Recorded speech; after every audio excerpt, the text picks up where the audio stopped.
उसके बाद आगे चलेंगे। सबसे पहले आपके तमाम दर्शकों को होली की अग्रिम बधाई।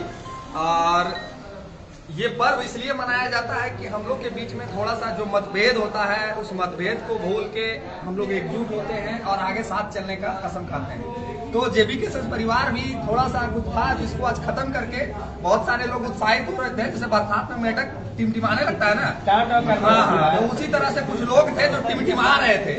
मतलब कि कुछ लोग समझ रहे हैं ना किसके बारे में बोल रहे हैं कि अरे जेबी के सब टूट लो, जेबी के से तो भागल तू। उसको पता ही नहीं था कि ऐसा जड़ बन के निकला है। बरगद का गाछ देखे है ना, रांची में आप कलकत्ता में जाइएगा तो एक बरगद का गाछ है बहुत बड़ा, उसका जड़ कहाँ है आज तक कोई खोजिए नहीं पाया। तो कहने का मतलब है कि जेबी केसेस से कैसा जड़ बन के निकला है, गाछ बन के निकला है, जिसका जड़ का अनुमान कोई लगा दे ये संभव ही नहीं है। तो अब बहुत मजा आने वाला है। आज हमारे सारे कार्यकर्ता एकजुट हो गए हैं।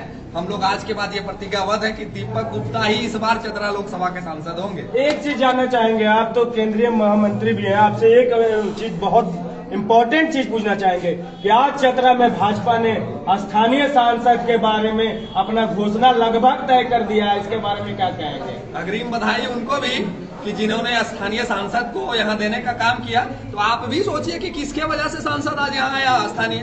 कहाँ थे ये लोग?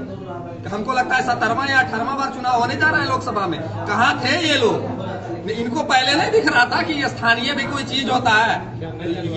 ये टाइगर है, ये बोलना भी सिखाता है, करना भी सिखाता है और चलना भी सिखाता है।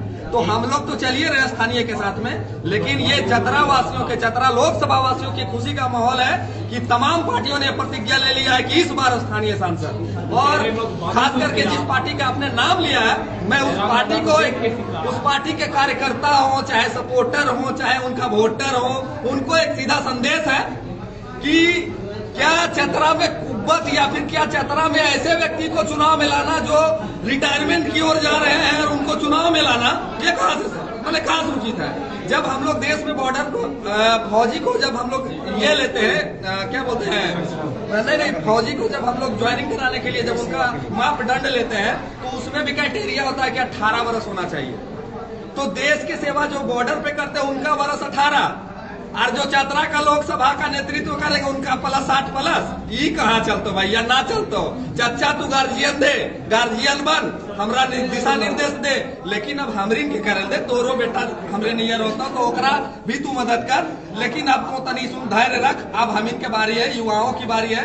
इसीलिए मैं तमाम कार्यकर्ताओं से अनुरोध करता हूँ, विनती करता हूँ कि जो आप पे ये फैसला थोपा गया है महामहिम के द्वारा, मैं उनको ये संदेश देता हूँ कि आप अगर युवा हैं, अगर आप झारखंड के हित में सोचते हैं तो एक बार जरूर सोचिएगा कि चतरा का नेतृत्व करने वाला व्यक्ति ऐसा व्यक्ति होना चाहिए जो आपका बात को समझे, जो आप उसके सामने बढ़ चढ़ के बोल सके, ऐसा व्यक्ति होना चाहिए। ना कि ऐसा व्यक्ति, आप गौर कीजिएगा जब आपके घर में कोई गार्जियन होंगे, चचा होंगे, दादा होंगे, वो आपके जब उम्र में ज्यादा होंगे तो आप अपनी बात को उनके पास पूरी तरह से नहीं रख पाते होंगे, लेकिन आपके घर में अगर कोई भाई होगा तो उसके पास बढ़ चढ़ के रख लेते होंगे। तो इसलिए एक संदेश सीधा चतरा लोकसभा वासियों को कि आप इस बात को समझें कि लोकसभा का नेतृत्व इस बार हम लोग यंगस्टर के हाथ में सौंपें और हम लोग यंगस्टर को मजबूत करें, तभी मेरा भविष्य सुधरेगा। नहीं तो वो थोपा हुआ राजनीतिक जो होते आया है वो